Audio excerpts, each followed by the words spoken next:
We begin this hour with Oregon State Legislature, where a race in Marion County could have a major impact on the upcoming legislative session and potentially the new taxes you could end up paying. Thanks for joining us. I'm Matt Templeman. Renee is out tonight. In Your Voice, Your Vote, the question is whether or not Democrats hold supermajorities in the legislature. And KEZI 9 News anchor Jennifer Singh joining us live in the studio tonight. And Jennifer, what do we know so far? Well, yeah, Matt, Democrats are pretty darn close to having supermajority in the state legislature. It's just down to the race for Oregon's 22nd House district. And if Democrats get the upper hand, they can pretty much do whatever they want and pass whatever taxes they want. Here's a look at control over both chambers based on the Oregonians' race calls. At the bottom is the Senate, where Democrats hold an 18-12 advantage. That is a supermajority with 3/5 of seats controlled by Democrats. In the House, it looked like they were close, but they were not quite there.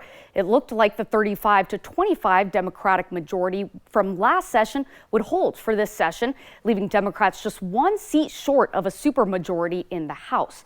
But then headlines like these started popping up late last week by OPB and reported by Willamette Week that showed Democrats may end up getting that seat after all.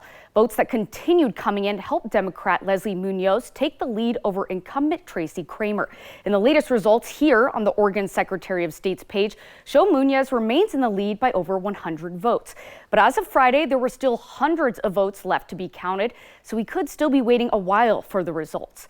State law does say, however, an automatic recount is triggered if the candidates are within 1/5 of 1% of the total votes cast in the race, and it is getting down to the wire. Going back to now what it means if Democrats do gain that supermajority. Oregon law requires that supermajority vote to pass new taxes or increase existing ones. So if Democrats have those votes in both chambers, that means they could pass any tax they want without a single Republican voting yes.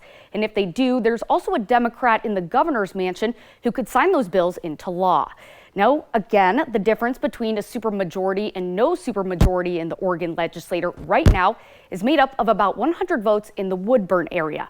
Now, let this serve as a reminder that every vote does matter, and your decision can have an impact far beyond your own neighborhood. Live in the studio, Jennifer Singh, KEZI 9 News. Good information.